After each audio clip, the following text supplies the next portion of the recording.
श्री गणेशाय नमः, श्री सरस्वती नमः, श्री कृष्णाय नमः। देखिए, आज आपको श्रीमद् भागवत महापुराण के 12वें स्कंद का दूसरा अध्याय श्रवण कराता हूँ। आप प्रेम से मन लगाकर श्रवण कीजिए।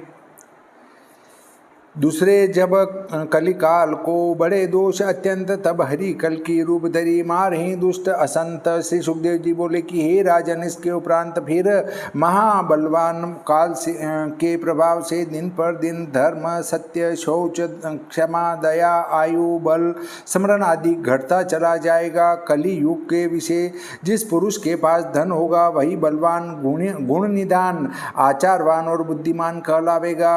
और जो महाबलवान होगा वही धर्माध्यक्ष और न्यायशील हो सबको जीतेगा। रीति प्रीति केवल एक स्त्री और पुत्र में ही रहेगी और सुहृद मित्र कुल गोत्रादिक में कपट व्यवहार रह जाएगा। स्त्री पुरुष होने में कुछ श्रेष्ठ कुल आचार विचार न होगा, केवल रति करने में कुशल देख लेंगे। और ब्राह्मणपन में केवल जनेऊ मात्र ही रह जाएगा, आश्रम चिन्ह मात्र ही करके पहचाने जाएंगे, परस्पर स्नेह कहीं नहीं रहेगा। धनहीन न्याय में नित्य प्रति हारते ही रहा करेंगे, क्योंकि न्यायाध्यक्ष जब तक धन पात्रों से द्रव्य पाते रहेंगे तब तक धनहीन को हराते ही रहा करेंगे। और अधिक बोलने वाले को ही लोग पंडित कहेंगे, निर्धनों का नाम लोग असाधु रखेंगे, दंभवान और कपटी को ही लोग साधु कहेंगे। विवाह स्वीकार मात्र ही समझा जाएगा और स्नान मात्र ही सब श्रृंगार होगा। जो तालाब व सरोवर दूर होगा वही तीर्थ माना जाएगा। माता पिता और गुरु को कोई तीर्थ नहीं मानेंगे। सिर पर बाल रखना यही सब सुंदरता कहावेगी। जैसे तैसे पेट भर लेना परम चतुरता और पराक्रम गिना जाएगा और ढीठ पुरुष ही सत्यवादी कहलावेंगे। कुटुंब का उदर पूर्ण करना ही सयान और चतुराई का मूल समझा जाएगा। धर्म का सेवन केवल इसलिए किया जाएगा जिससे संसार में यश हो। इस प्रकार जब सर्वत्र भूमंडल प्रजाओं से व्याप्त हो जाएगा तब ब्राह्मण, क्षत्रिय, वैश्य, शूद्र इनमें जो बली होगा वही भूपाल कहा जाएगा। लोभी, निर्दयी, लुटेरों से और राजाओं से अपना स्त्री धन छीन लेने के भय से सब प्रजा भाग कर पर्वतों में, वनों में जा छिपेगी और वहां शाख, कंद, मूल, फल, मधु, मांस, पुष्प, बीज इनसे अपना उदर पूर्ण करेगी। अकाल और राजाओं के दंड से कष्ट पाकर अनावृष्टि, शीत, वायु, धूप, वर्षा और हिम से परस्पर अत्यंत पीड़ित हो क्लेश पाकर संपूर्ण नष्ट हो जाएगा। भूख, प्यास, रोग, संताप और चिंता से प्रजा अत्यंत पीड़ित हो जाएगी। और मनुष्यों की पूर्ण अवस्था कलयुग में 20 अथवा 30 वर्ष की हुआ करेगी। जब कलयुग का महादोष बढ़ेगा तब प्राणी तनु क्षीण और महामलिन हो जाएंगे। धर्म के बदले में पाखंड ही पाखंड रह जाएगा। राजा लुटेरे होंगे, वृथा हिंसा और बात बात में झूठ बोलकर नाना प्रकार की वृत्तियों को करेंगे और सदा बुरे कामों में निष्ठा रहेगी। सब वर्णाश्रम शूद्र के सदृश हो जाएंगे और गायें बकरी के समान छोटी छोटी होगी। चारों आश्रम गृहस्था प्राय हो जाएंगे और स्त्री के भाइयों से लोग प्यार करेंगे और घर को संबंध मात्र मानेंगे। अन्न और औषधियाँ सब क्षीण हो जाएगी, केवल वृक्षों में शमी, उड़द के वृक्ष ही रह जाएंगे। वर्षा काल में बिजली अधिक चमकेगी, वर्षा बहुत थोड़ी हुआ करेगी। गृहस्थियों के घर धर्म कर्म से न्यून हो जाएंगे। इस प्रकार कलयुग में सब मनुष्य अधर्मी हो गधे के समान हो जाएंगे। और जब महाभयंकर कलयुग के अंत का समय आवेगा तब धर्म की रक्षा करने के लिए आदि पुरुष भगवान शुद्ध सत्वगुण मूर्ति धारण करके निष्कलंक रूप से प्रकट होंगे। चराचर के गुरु, सबके आत्मा ईश्वर विष्णु का अवतार महात्मा पुरुषों के धर्म की रक्षा और उनके कर्मों के प्रचार के लिए होगा।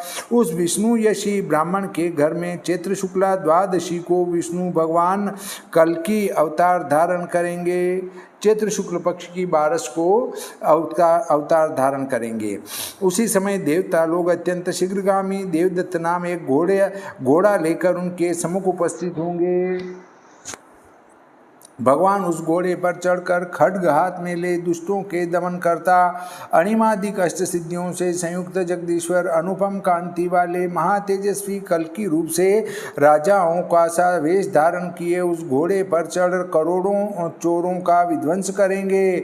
जब सब चोरों का संहार हो जाएगा तब देश देशांतर के मनुष्यों के अति पुण्य रूप सुगंध युक्त पवन के लगने से उन मनुष्यों के मन उज्जवल हो जाएंगे और उन नगर निवासियों के हृदय में शुद्ध चैतन्य सत्व मूर्ति भगवान वासुदेव स्थित होंगे, तो उन प्रजाओं के पुत्राधिक उत्तम और पुष्ट होंगे। जब धर्म के पालने वाले कल्कि भगवान प्रकट होंगे तब सत्य युग वर्तने लगेगा और प्रजा की संतान सात्विकी होगी। जब चंद्र सूर्य बृहस्पति सब पुष्य नक्षत्र के योग करके एक राशि में आवेंगे तब सत्ययुग होगा। चंद्र सूर्य गुरु ये सब पुष्य नक्षत्र में आएंगे तब सतयुग प्रारंभ हो जाएगा। जो चंद्रवंशी और सूर्यवंशी राजा हो चुके हैं और जो इस समय विद्यमान हैं तथा आगे को होंगे, उन सब के नाम संक्षेप से भिन्न भिन्न मैंने आपको सुनाया।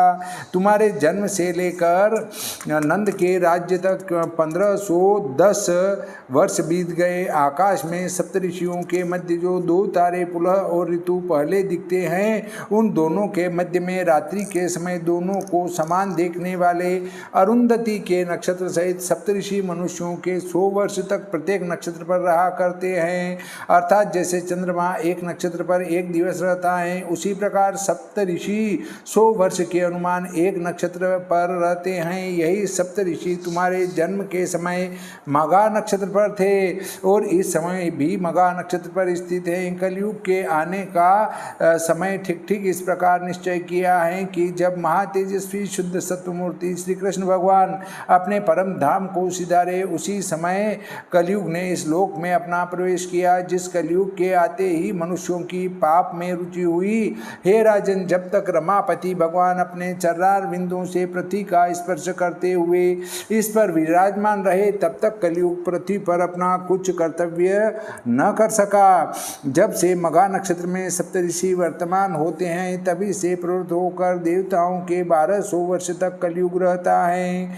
अब सप्तऋषि मघा नक्षत्र से निकल पूर्वाषाढ़ा नक्षत्र पर जाएंगे, तब नंद का राज्य वर्तेगा और उसी नंद के राज्य से कलयुग का अत्यंत प्रताप बढ़ेगा। जिस दिन से, जिस मुहूर्त से, जिस क्षण से श्री कृष्ण भगवान अपने परम धाम को सिधारे, उसी दिन और उसी समय कलयुग ने इस लोक में अपना प्रवेश किया। ऐसे भूतकाल के जानने वाले ऋषि लोग कहते हैं, जब देवताओं के 1000 वर्ष व्यतीत हो जाएंगे तो जो कलयुग का प्रमाण है, सो फिर पीछे सतयुग का प्रवेश होगा और सतयुग के आने का यही लक्षण दिखाई देगा कि मनुष्यों के मन में आप से आप आत्मा का प्रकाश हो जाएगा। हे राजन, जिस प्रकार पृथ्वी पर मनु का वंश हुआ और आपसे कहा, उसी प्रकार ब्राह्मण क्षत्रिय वैश्य शूद्रों का वंश युग युग में जानना योग्य है। जो आज तक नाम मात्र से ही जाने जाते हैं, उन जानने वालों की केवल कथा मात्र ही कहने को रह गई हैं। ऐसे महात्मा पुरुषों की कीर्ति ही संसार में आज तक चली आती हैं। वे लोग पृथ्वी पर न रहे, इसलिए प्राणियों को चाहिए कि राज्य और पुत्र आदि की मोह ममता को त्याग कर अपने धर्म कर्मों में तत्पर रहे। चंद्रवंशी शांतनु का भ्राता देवापी और इक्ष्वाकु वंश में उत्पन्न हुआ। सूर्यवंशी राजा मरु, ये दोनों राजा अत्यंत योग बल के प्रताप से कलाप ग्राम में वास करते हैं। ये दोनों राजा कलयुग के अंत में भगवान की शिक्षा पाकर पहले के समान सब वर्णाश्रम धर्मों का विस्तार करेंगे। सत्य युग, त्रेता, द्वापर, कलयुग, ये चारों युग इसी क्रम से पृथ्वी पर मनुष्यों के विषय वर्तते रहते हैं। हे राजन, यह जो राजा मैंने आपके आगे वर्णन किए, इनके सिवाय और भी जो हुए, सो सब इस भूमि में ममता करके और इसकी यही को यहीं छोड़कर आप रीति हाथों नाश को प्राप्त हुए। जिस देह का नाम राजा था, उसी देह के अंत समय क्रमी विष्टा खाक ये नाम हुए। ऐसे